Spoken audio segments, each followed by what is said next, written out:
세수 결손에 불가피를 하는데 경제 성장물 전망도 이렇게 되니까 어떻게 됩니까? 각 부처에다가 이렇게 하면서 야 30%씩 감안해, 감산을 해. 그냥 아예 그냥 일방적으로 각 부처에 30% 감산하면 거기서 세수 평가를 맞추겠다. 지방정부라든지 각 부처들 지금 할 것을 못한다. 내수 경기를 절대로 살릴 수가 없다는 거예요. 그죠? 추경 압박을 하지만 추경 없다면서 잉여금과 활용, 불용, 주력, 세제 모두 맞아. 이걸로 저는 해결을 못할 것이다.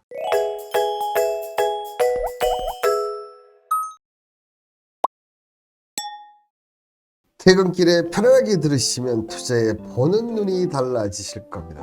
자, 오늘 방송할 이 강의 내용들은 가계대출 연체 위험률이 증가가 정말 눈에 보이게 너무 크게 지금 항상 금융 쪽은 제가 뭐라고 했습니까? 내릴 때도 그렇고 올라갈 때도 그렇고 이 속도 부분이 천천히 하면 돼요. 천천히만 가면 되는데 이번에 연체 위험률이 너무나 빠른 속도로 증가하고 있다. 이렇게 돼서 만약에 가계가 붕괴가 되면 이 한국 경제의 퍼펙트 스템이 온다. 이렇게 좀 제가 오늘 얘기를 드리고 싶은데 설마 퍼펙트 스톰까지 오겠어? 이렇게 얘기를 하시는 분들 계시겠지만 진짜 옵니다. 가계 붕괴가 그만큼 위한데 오늘 첫 번째부터 시작하도록 하겠습니다. 빚을 빚내서 빚 갚아야 하는 시대. 정말 끔찍한 시대인데요. 역시 빚내서 빚 갚아 보신 분들은 아시겠지만 정말 빚 때문에 세상이 너무 힘들지 않습니까? 근데 지금 이자 부분이 높아서 이자를 감당을 못하는 사람들이 점점점 늘어나고 있다는 사실 여러분들 알고 계십니까? 자, 현재 이 주요국 GDP 대비 가계부채 비율을 보면 한국이 유일하게 100%가 넘습니다. 이 얘기는 즉슨 이 GDP 대비 부채 비율이 유일하게 넘는 국가가 어떤 나라냐 하면 바로 대한민국 한국이라는 얘기입니다. 여기 밑에 순위 보시면 뭐 우리보다 못 산다는 태국이 65.7%, 그 다음에 말레이시아가 61.1%, 그 다음에 뭐 싱가포르는 아니죠. 뭐 이렇게 돼 있어요. 중국 같은 경우도 이 가계 부채 비율이 엄청 높거든요. 우리나라하고 거의 비슷비슷한데도 중국은 63.6%밖에 안 됩니다. 그만큼 이 대한민국의 가계 부채 비율은 높을 뿐더러 이게 터지면 엄청난 이 영향이 미칠 수밖에 없다는 겁니다. 여기에 이 민간 부채 부분이 충분히 감소하지 않고 늘어나면 경제 성장이 걸림돌이 될 수 있다고 하는데 최근에 이 정부의 대출 규제 완화 정책으로 해서 가계대출이 다시 늘어나고 있어요. 그러면서 2023년 5월에 은행 가계대출을 보시면 4조 2천억 증가해서 현재 1056조 4천억. 이 천억이 깨지지를 않아 쉽게, 그죠? 특히 이 같은 증가세는 2021년 10월 이후에 1년 7개월 만에 가장 큰 폭의 증가세인데요. 자, 이때 당시 보시면 부동산 투기 집값 급등세가 한창했대. 버블 같은 이런 시절에 수출의 이 수준의 대출 증가액이 지금 나타나고 있다. 그만큼 문제가 있다. 또다시 그 뭐 미국 경제 좀 흔들려서 지금 뭐 스태그플레이션도 얘기나 이렇게 떨어지면 상당히 큰 타격이 있다. 특히나 올 하반기부터 내년 상반기까지는 이 전세자금 대출이 만료가 엄청 많이 있습니다. 이 부분이 나온다면 끝장이라는 얘기죠, 한마디로. 자, 그런데 말이죠. 이 가계 대출 잔액 추이를 보면 전체 가계 대출 한번 보세요. 자, 여기서 쭉 보면 줄고 있어요. 그죠? 점점점. 그러면 1인당 잔액도 점점 줄고 있는데 특히나 이 취약차주, 그러니까 앞서 때 빚내서 빚을 갚거나 이렇게 내가 원리금 상환이 이렇게 좀 힘든 이런 취약계층은 보시면 오히려 지금 어떻게 됐습니까? 2024년 상반기부터 늘어나고 있어요.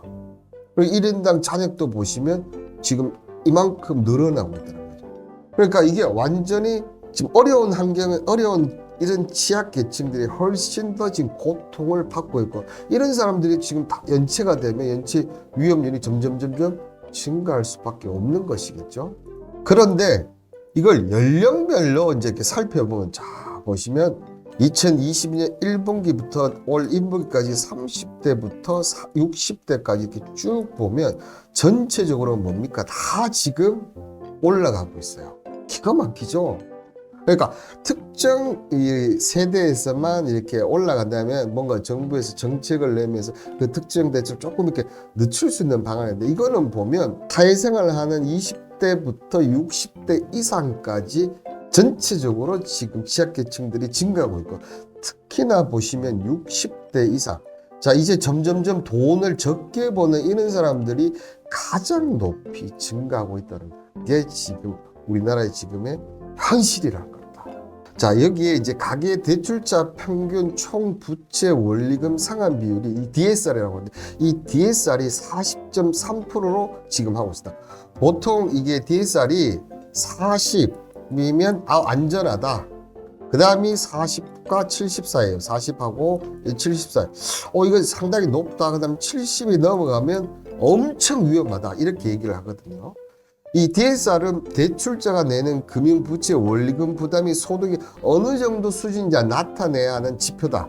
자 이렇게 보고, DSR이 70인 대출자의 연봉의 3분의 2 이상은 원리금의 상한을 붙고, DSR이 100% 이상이면 벌어들인 소득 전부 또는 그 이상의 빚을 갚는다. 한마디로 얘기해서 빚 때문에 살 수가 없는 거예요. 자, 근데 이 DSR이 지난해 말 40%대 올라선 뒤로 이번에 다시 40%대 유지를 했는데, 지난해 말 DSR 40% 찍은 것이 2018년 4분기 이후에 4년 만에, 그만큼 금리 올라가면서 지금 이 원리금 상환 비율이 점점 올라가고 있다는 거죠. 특히나 지금 보시면 DSR이 70% 이상, 그러니까 내가 월급이 50만 원이다. 그러면 그 중에서 350만 원 빚만 내는 사람이 전체의 15%, 여기에 심지어 DSR 비율이 100% 이상인 사람이 지금 175만 명, 8.9%예요. 이런 사람들 그냥 먹고 죽어야 돼. 빚 다 갚아야 돼. 그럼 토탈 합치면 몇 프로입니까, 여러분들? 24%, 거의 4분의 1이 한계치에 지금 왔다는 거예요, 여러분들. 이런 분들은 뭐 자식 교육도 못 시키고 먹고 사는 것도 지금 먹고 사는 문제가 너무나 힘든 끔찍한 사람들이에요. 이런 비율이 지금 무려 24%나 되었다는 겁니다. 여기에 보시면 그 올해 말 자영업자 대출의 위험성, 자, 연체 위험률을 보시면, 자, 2021년도 1분기 때 코로나 때 기억나시죠? 이게 17% 올라갔어요. 그러면서 뭐 사람이 안 가는 게 당연히 뭐 돈을 못 벌니까 연체할 수밖에 없지, 자영업자들이. 근데 이 자영업자들이 점점 이렇게 정부의 지원을 받으면서 10%대까지 떨어졌다가 여기도 9.5%, 그러니까 2022분기 최저, 이때까지 계속 돈을 했었죠. 그러다가 이제 정부에서 돈을 줄여버리니까 안 줘버리니까 다시 이렇게 이 속도가, 자, 여기서 여기까지 오는데 1년이 걸렸다면 이게 절반만큼 안 올 정도로 이렇게 급속도로 빨라간다. 그러면 우리나라 자영업자 규모가 2021년 기준으로 제가 알기로는 560만 명 정도 되거든요.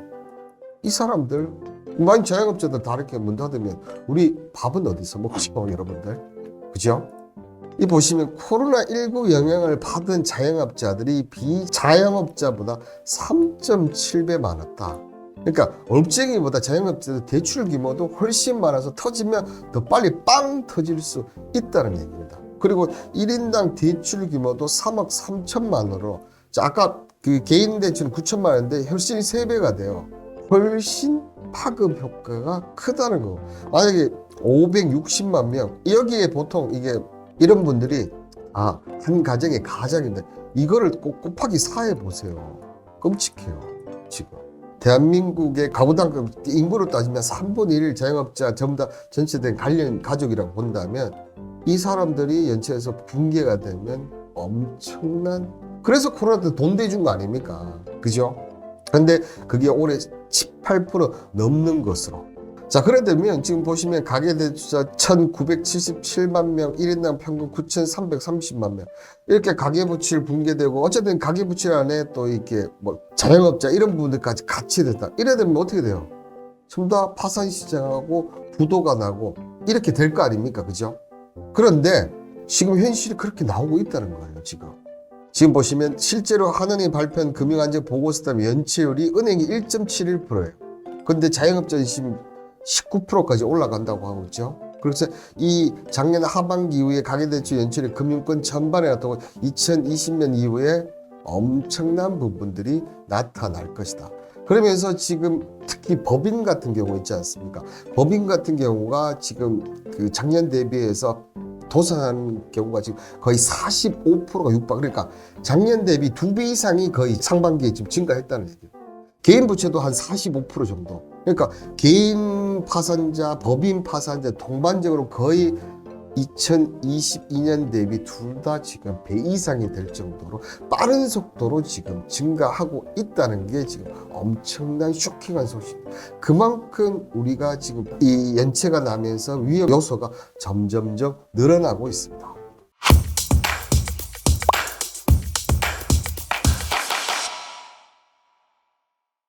이 가운데 자 여러분들 뭐 대부분 이제 은행권 대출이 안 되면 제2, 제3 그 중에 이제 하나가 이제 새마을금고인데 이 새마을금고의 위기설이 계속 지금 대두되고 있다는 거. 새마을금고는 아시다시피 조금 성격이 달라요. 새마을금고는 개두레동 전통적 협동조직의 모태를 든 금융협동조합이다. 일반 은행과 유사한 기능을 하는 거 보이지만 어떻게 보면 이 새마을금고 조합원의 금융 지원을 일 목적으로 한다. 그러면 뭐 조합원만 하니까 조금 덜 영향을 받겠지 이렇게 하는데 자 밑에 한번 보시겠습니까? 올해 출범 60주년을 맞은 새마을금고는 지난해 기준 총자산 규모가 284조 원입니다. 엄청나죠? 이 중에서 전국 점포수는 1294개에서 농협을 능가합니다. 그만큼 많은 사람들이 그 점포수가 많다. 그리고 거래 고객수도 2180만 명. 만약에 새마을금고가 전체가 다 잘못된다 하면 대한민국이 3분의 1이 터진다는 거.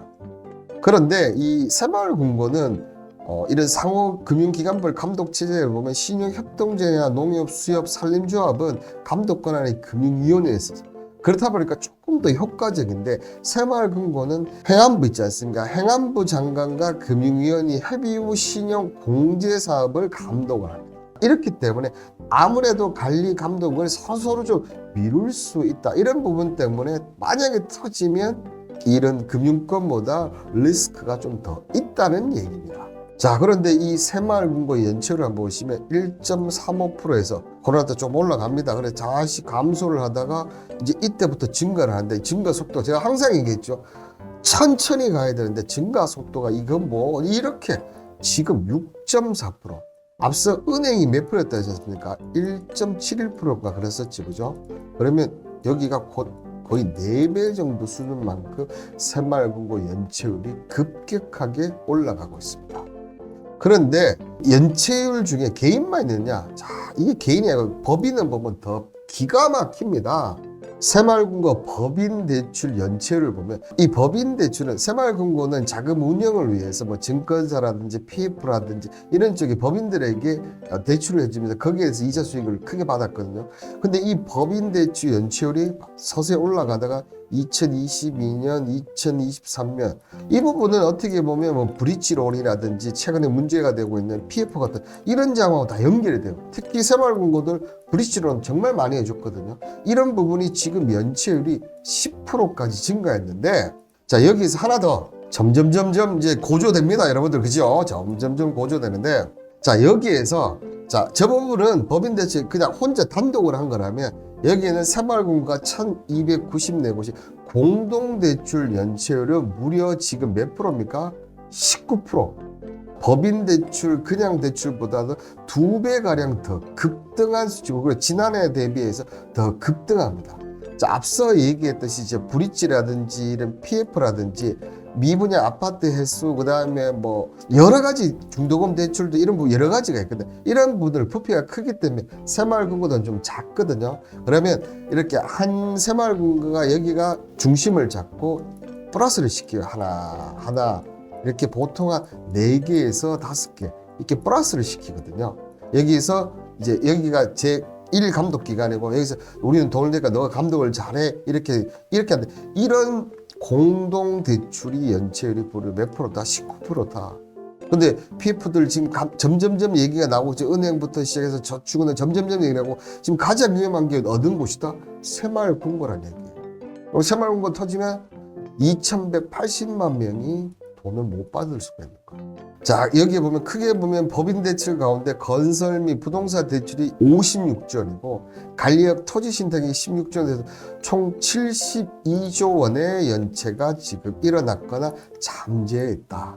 이 중에서 여신심사 취약한 공동대출 부실은 점점 확대되고 있다.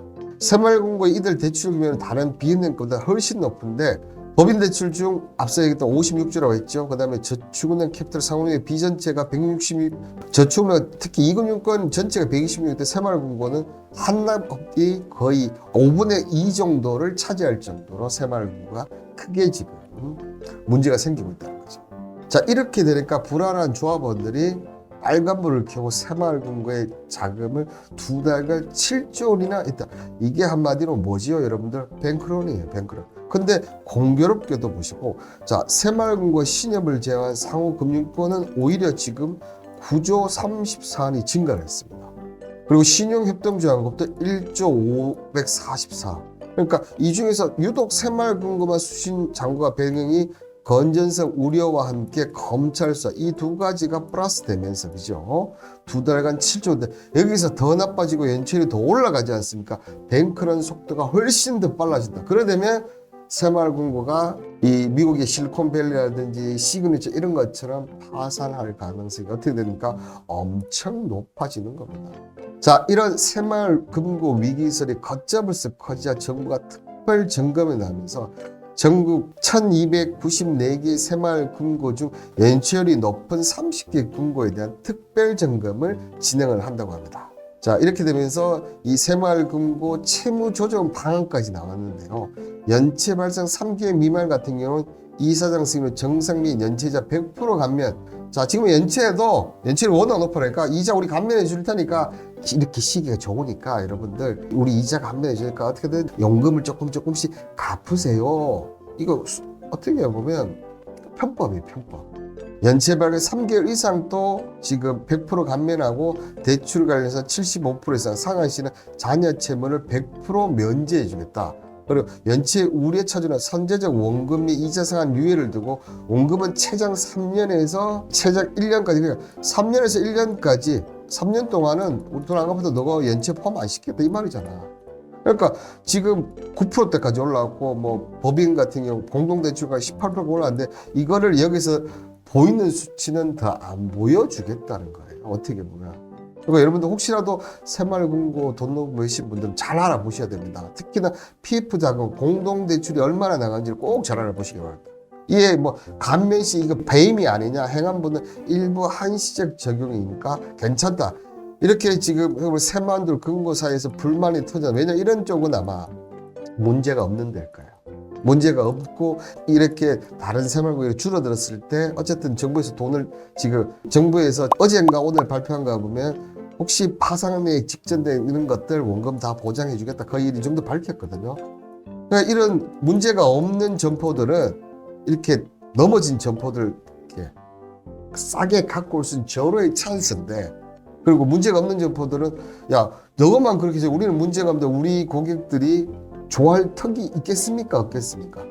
이런 부분들이 나온다는 거죠. 이런 대책하고 이런 전체적으로 봤을 때 지금 새마을금고 위기설 저는 타당하다 이렇게 좀 생각이 들고요. 자, 여기에 이 서민 극적 청구 대부분입니다. 여러분들 1금융권, 2금융권 이렇게 하다 안 되면 결국은 마지막 이 대부업으로 찾아갈 수밖에 없어요. 그만큼 이 대부업은 뭡니까? 높은 이자 금리가 있기 때문에 여기까지 간다는 자체가 문제가 있는 건데 그럼에도 불구하고 급하니까 빌릴 수밖에 없는 시장이 이 대부업인데 그죠? 이 대부업이 서민 대출이 더 어렵게 지금 이 대부업 구조가 점점 바뀌고 있습니다. 그럼에도 불구하고 이 대부업의 금리와 연체율이 점점 상승하면서 갈 곳 없는 특히 진짜 취약계층의 이 서민들을 더 힘들게 하고 있다는 겁니다. 지금 보시면 이 금융감독원 관련해서 이런 대부업 기준으로 보면 대부업자 이용자 수가 98만 9천 명으로 이는 작년 대비 7만 5천 명 감소를 했고 지난해 결국 100만 원 선도 무너졌다. 자, 이게 어떻게 보시면 100만 명 무너졌으면 좋은 거 아니냐. 그만큼 이 대부업을 사람들이 안 간다는 거, 안 쓴다 이렇게 보시면 돼. 그게 아니고 이 대부업이 옛날처럼 기준이 느슨한 게 아니고 너무 깐깐하게 하다 보니까 그 어려운 서민들 옛날 같으면 다 받았던 그 서민들이 대부업에서까지 또 대출을 못 받다 보니까 어떻게 됐습니까? 100만 명이 무너졌다고 보시는 게 맞다는 거죠. 그러는 와중에 이 5월 대부업 연체율이 10% 이상 지금 못 돌고 있는데요. 기영님이 이러다가 진짜 큰일 나겠는 거 아니냐. 진짜 그럴 가능성이 지금 점점점 고조가 되고 있는 거는 맞습니다. 빚이 진짜 무서운데 이렇다면 IMF처럼 되는 거 아닌가. 자, 그 부분은 이제 마지막 라스트 4번을 보시면 될 것 같고요. 자, 그래서 이 대형 대부업체 24개 연체를 보시면 11.5%로 집계가 되었습니다. 특히나 보면 5월 연출이 지난해 동월 대비 4.8%였고 올해 1월 8.7%에 비해서도 2.8% 상승해서, 자, 그래서 올해 1월 달에서 이렇게 하다가 지금 다시 이렇게 속도를 내고 있는 게 이 지금 대부업의 현실이다. 금액도 크지도 않는데 대부업은 솔직히 그죠. 그럼에도 불구하고 지금 연체율이 저렇게, 그러니까 몇백만 원 자체도 없다는 얘기입니다. 그런데 이 최근 대부업의 시장 상황을 보면 기가 막힙니다. 여러분들 지금 거의 대부분 아는 대부업체일 거예요. 선전도 대대적으로 했던 업체라서. 이 사나마 이 당시 넘버 1, 2를 맞추던 러시케이시와 넘버 1, 2를 다투는 사나머니가 2019년 3월부터 신규 대체를 중단을 했어요. 그 다음에 이듬해 조이 크레디트 내부가 2020년에 1월 신규 대출을 중단했다. 기존 대출만 하는 거죠, 그죠? 여기에 리드코프가 작년 신규 대출 규모보다 올해 80% 수준, 그러니까 20%를 없애버린 거예요. 자, 그리고 이제 올해 마지막으로 러시앤캐시가 OK저축과 흡수 합병하면서 이제 대부업이 없어지는 거죠. 자, 그러면 사나머니부터 러시앤캐시가 거의 시장의 거의 대부분을 차지하던 막강한 항상 순위 탑3 안에 들어가는 업체였던 거죠. 항상 시장 3위 안에 이 탑3들이 거의 대부분 시장을 차지하지 않습니까? 이런 시장들이 무너지니까 대부업에 이렇게 돈 빌리기가 그만큼 더 어렵다는 거죠. 자, 옛날에 대출 광고 진짜 엄청 많는데 요즘 맞습니다. 그죠? 대출 광고 엄청 많았고, 특히나 그 최수종 씨가 그 대부업 대출하면서 그 논란이 좀 있었던 거 기억나시는지 모르겠습니다. 그죠? 자, OK저축 이금융 아니었나? 이제 그러니까 흡수합병되면서 대부업 없어지면서 이제 이금융과 넘어간 거죠. 그러니까 큰 대부업들이 점점 지금 사라지고 있습니다. 그러면 왜 큰 이런 대부업체들이 점점점 사라지냐? 바로 이 부분은 법정 최고금리 제도, 이런 제도가 나오면서, 이 법정 최고금리가 지금 몇 프로입니까? 대부업이 20%예요. 예전에 99% 받던 것을 지금 2% 하니까 이 대부업들이 연체 생각하면 메리트가 없는 거예요. 메리트가. 자, 지금 보시면 2020년 10월 당시 법정 최고금리가 66%였는데, 자, 이게 점점 줄어들면서 2021년에는 지금 66%에서 20%까지 인하됐어요. 이렇다 보니까 대부업의 메리트가 없는 거야, 솔직히. 뭐 저축은 것도 10몇 %거든. 그게 몇 프로 차이 안 나다 보니까 차라리 그래서 OK저축은행하고 러시앤캐에서 합병을 하는 거예요. 야, 대부업 그거 하지 마. 그거 뭐 연체도 높고 그거 뭐 쪼잔한 자금밖에 못 받는데 차라리 그냥 저축은행 하는 게 지금 더 낫다. 이렇게 얘기를 하는 겁니다. 그런데 말입니다. 이 1위 업체가 사라지면 대부업체들이 다른 대부업체에 몰리면서 거기 늘어날 것이 아니냐, 이렇게 생각하시는 분들이 많은데, 이거는 대부업의 성격을 잘 모르는 소리다.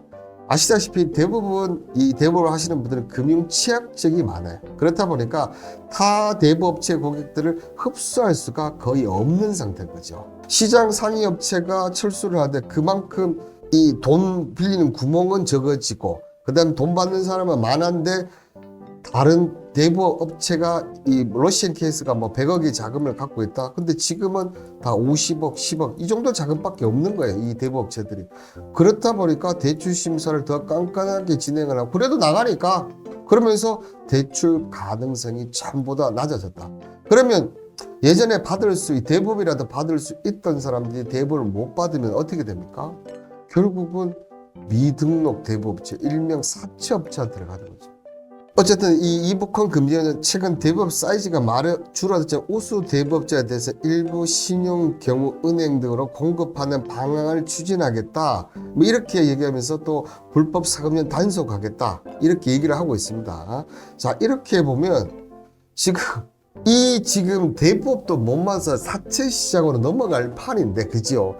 그런 얘기는 지금 금감원장의 말이 하나도 없고, 지금 우수 대부업자에 대해서는 은행 등으로 대부업자 더 죽으라, 그냥 불법 사채 시장으로 가란 말밖에 지금 안 되는 거지. 그죠? 정말 여러분들 단돈 50만 원, 100만 원 없어서 어쩔 수 없이 대부업 가는 사람 정말 많거든요.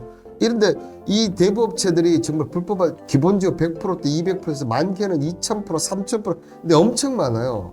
저는 그런 분들 좀 빨리 좀 살려줬는데 아직까지 이런 쪽이 지금 되지 않는다. 저를 좀 보시고. 자, 그리고 이게 또 보면 만약에 이제 파산을 연체해서 파산 신청하죠. 파산이나 해지 신청을 하면 신용 회복 위해서 채무 조정을 하면 대부업도 포함은 하고 있는데 대부의 빚이 제일 마지막 대출 경우가 제일 처음부터 대부부터 먼저 돈 빌린 사람 바보가 어디 있겠습니까? 은행 갔다가 저축은행 갔다가 안 되면 이제 대부업 가는데 이렇다 보니까 미상각 채권 중에 감면비 중에 가장 적게 마지막으로 받는다.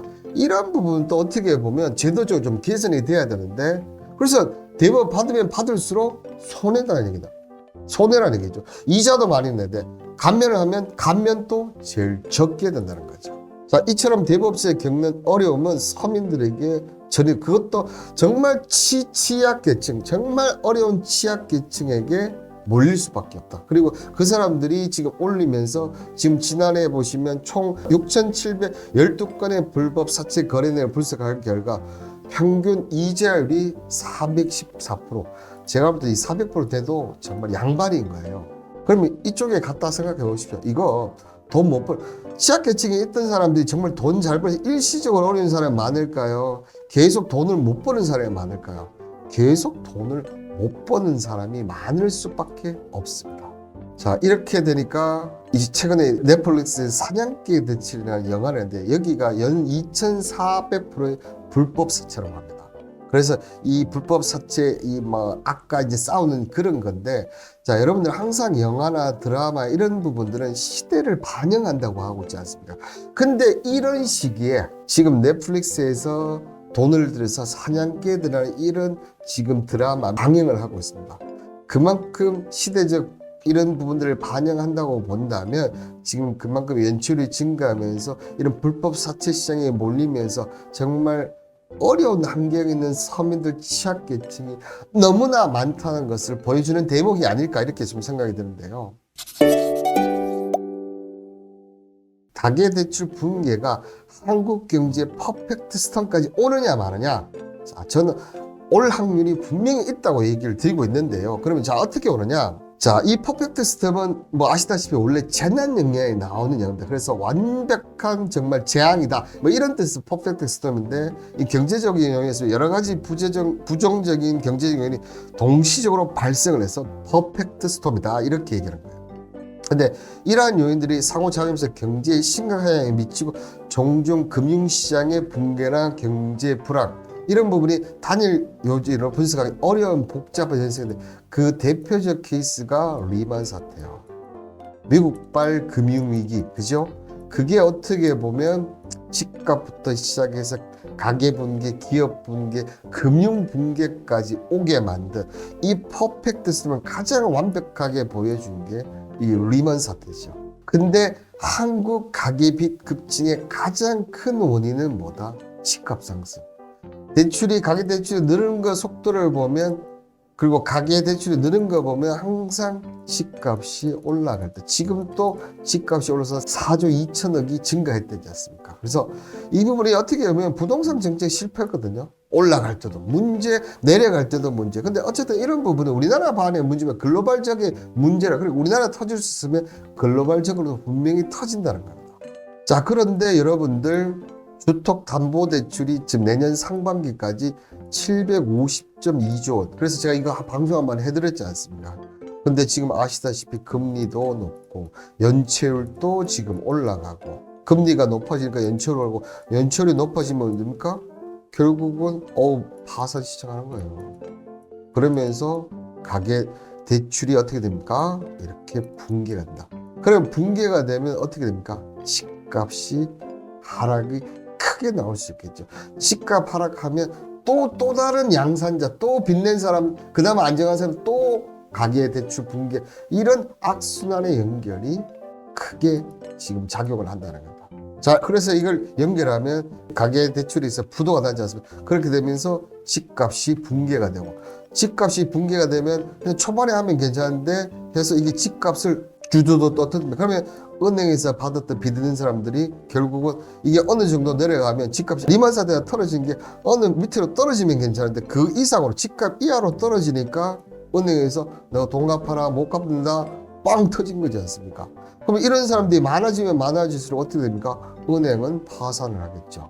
먼저 어디부터? 새마을금고부터 파산을. 그걸 정부에서 대다 안 되면 결국 정부도 못하고 어떻게 되면 금융위기가 나오는 거지. 그러면 우리 어떻게 보면 또 IMF처럼 구제금융을 받을 수가 있다는 거죠. 근데 여기에서 끝나느냐? 이런 가계적으로 끝나느냐? 그렇지가 않다는 거예요. 여러분들 생각을 해보십시오.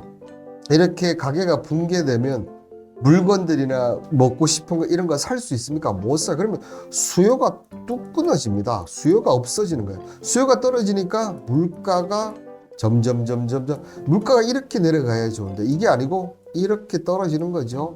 이렇게 물가가 하락되면 기업들이 생산이 위축됩니다. 물건을 만들어도 필요가 없다. 그게 지금 가장 최근에 보여주는 게 삼성전자의 반도체 재고지 않습니까? 반도체 재고가 어떻게 났습니까? 21주 평균 3주에서 5주 많아봐야 5주인데 지금 20주 그러면서 감산을 해서 감산을 하고 투자를 감소를 합니다. 감산 자체가 감소를 한 거예요. 그러면 공장 라인이 스톱하고 점점점 주름을 들고 투자를 감소하면 어떻게 됩니까? 고용이 감소. 안 그래도 여기 살 게 없었는데 고용이 감소를 하면 제가 저번에 설명드렸죠. 일할 사람이 너무 많아지고 원래는 이 정도밖에 없었는데 점점 완전 이렇게 많아지는 거지. 그러면 투자자 입장에서 야, 일할 사람이 이렇게 많아? 임금 좀 깎아도 사람들이 그래도 제가 열심히 하겠습니다. 이렇게 되는 거예요. 그러면 임금이 하락하고 그렇다면 또 이렇게 올라가. 이게 무슨 과정입니까 여러분들? 스태그플레이션이지 않습니까? 인플레이션보다 무섭다는 이 스태그플레이션이 나오면서 가게도 힘들지만 기업들도 힘든 이런 과정까지 갈 수밖에 없다는 겁니다. 그렇죠. 일본처럼 잃어버린 20년 아니죠. 30년을 갈 수밖에 없다는 거예요. 그런데 여러분들 한번 보시면 신흥국 건전성 지표를 보시면 아까 제가 중국이 2위에만 했죠. 가계 기업 부채가 218% 2위예요. 우리나라를 보면 가계 기업 부채가 221조.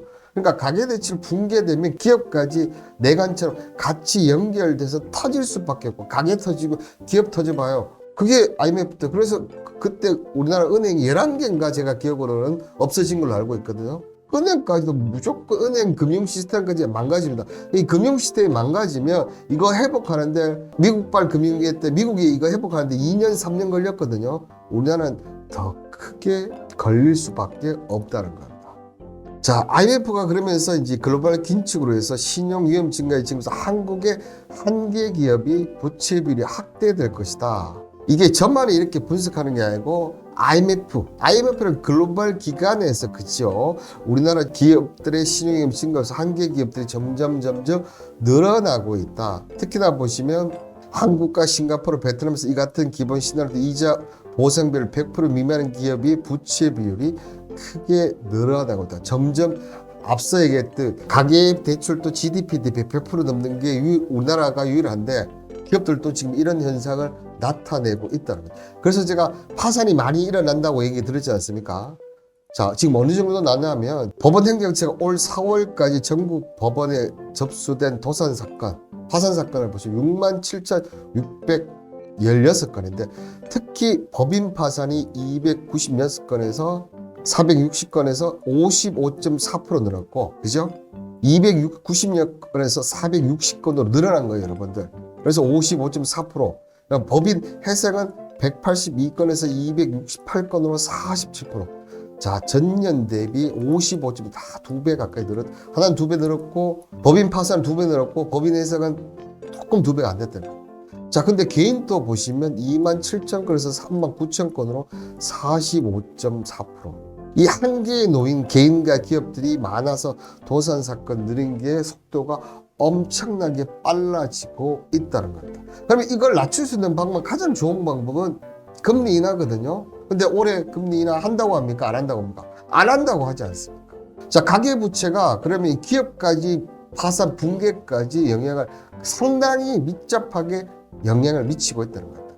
근데 여기에서 대한민국 정부까지 지금 빨간불이 들어오고 있어요. 수출, 내수 모두 빨간불, 위기의 한국 경제 0%대 성장. 기본적인 물가 상승 이런 것보다는 올라가줘야 되는데 지금 한국 경제가 지금 앞서 얘기했죠. 1.4%대 아니야 0%대까지 갈 수 있어. 자 보시면 지금 7개월째 출수가 아니죠. 지금 9개월째 수출 감소했죠. 무역 수지는 15개월째 연속 적자하다가 저번 달에 이제 흑자 전환을 했는데 이게 확장형 흑자이고 축소형 적자, 수출 수입이 모두 감소, 특히나 수입이 더 감소하면서 흑자를 낸 거예요.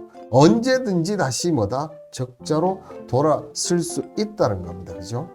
자, 여기에 내수 경기까지도 진짜 앞서도 얘기했지만 DSR. 자, 원리금 상환 비율이 지금 70%, 그다음 100% 넘는 사람이 24%예요. 아니 어떻게 내수가 되겠습니까? 그냥 빚 갚고 그냥 가만히 있어도 거기에다 공공요금 올라가지요. 기본적으로 또 밥은 먹고 살아야 되지 않습니까? 그것만 해도 오히려 또 빚을 내서 또 살아야 되는데, 그죠? 근데 세수 감소에 지금 정부 실타도 지금 24조 부족하지 않습니까? 세수가 올 세수 부족. 여기 가장 크게 영향을 미친 것은 법인세입니다. 그죠? 그럼에도 불구하고 지금 실탄이 부족해. 자, 상저하고 됐는데 안 됐다. 이 성장률이 1%대 미만까지 내려왔다. 지금 총체적인 낭수, 수출, 내수까지 총체적인 낭수다. 자, 그런데 역대급 세수 펑크에도 추경을 안 한다고 하는 거예요, 지금. 최근에 추경호 부총리가 절대로 우리 추경 안 한다. 원래 지금쯤 추경 얘기를 꺼냈고 하반기 추경을 해야 되는데, 자, 지금 보시면 4월 달에 34조네. 3월 달까지 24조인데, 자, 34조. 4월 법인세 부가세 들어온다는 9.9억 원 감소를 했다. 자, 3분의 1 여기 차지하는 거예요. 세수 결손에 불가피를 하는데 경제 성장률 전망도 이렇게 되니까 어떻게 됩니까? 각 부처에다가 이렇게 하면서 야, 30%씩 감안해. 감산을 해. 그냥 아예 그냥 일방적으로 각 부처에 30% 감산 하면 거기서 세수 펑크라는 걸 맞추겠다. 지방정부라든지 각 부처들 지금 할 것을 못한다. 내수 경기를 절대로 살릴 수가 없다는 거예요. 그죠? 그래서 추경 압박을 하지만 추경 없다면서 잉여금과 활용, 불용, 주력, 세제 모두 맞아. 이걸로 저는 해결을 못할 것이다. 그러면 여러분들 한번 보십시오. 수출도 지금 안 돼. 그 다음에 또 뭡니까? 내수도 안 돼. 그 다음에 세수도 안 돼. 자, 이렇게 되면서 여러분들 이게 가계부채로 해서 가계부채가 붕괴되는 거예요. 그렇게 되면 이거 기업으로 갖고 결국은 이 부담이 정부. 근데 정부가 실탄이 없어. 그러면 여러분들 어떻게 됩니까? 제2의 IMF 우려를 한다. 한국 경제가 흔들리고 있다. 이게 제가 얘기한 게 아니고 해외에서 지금 그렇게 보고 특히나 이 제2의 IMF를 노리고 있는 데가 지금 이거는 루머입니다. 가장 지금 적극적으로 하고 있는 나라가 어떤 나라다? 일본이다. 일본이 지금 가장 적극적으로 제2의 IMF를 흔들어서 다시 한국 경제를 자기 발 아래 밑으로 놓고 이 아시아, 특히 동아시아나 이런 아세안까지 다 일본 아래 발을 두겠다. 이렇게 지금 많은 얘기가 나오고 있습니다. 근데 실질적으로 가계 부채 연체가 이렇게 점점 오면서 금융위기가 오면 제2의 IMF가 올 수도 있다는 생각을 하신다면 정말 지금 가계 부채 지금 빨리 이렇게 잡지 않으면 상당히 우리나라에 또 제2 IMF가 올 수도 있다는 사실 꼭 기억하시길 바라겠습니다. 자, 오늘 방송은 여기까지 좀 하도록 하겠습니다. 자, 조정관님 파월 안 해 항상 맞습니다. 조정 국가부도 아니면 아니 된다 아니 돼 맞습니다. 아니 된다. 절대로 제 IMF가 안 오는 것으로 저는 그만큼 저는 우리나라 국민들을 믿습니다. 자, 오늘 이 가계부채에 관련해서 방송은 여기서 마무리하도록 하겠습니다. 자, 퇴근길 오늘 편안히 가시고 오늘 하루도 수고하셨습니다. 여러분의 투자 도움이 되는 투자 캠퍼스 홍반장인데요. 자, 오늘 제 방송 마음에 드셨다면 구독 좀 남겨두시고 요 관련해서 조금 더 추가적인 문의 있다면 댓글로 남겨주시면 제가 댓글 올려드릴 테니까 언제든지 댓글 부탁드리도록 합시다.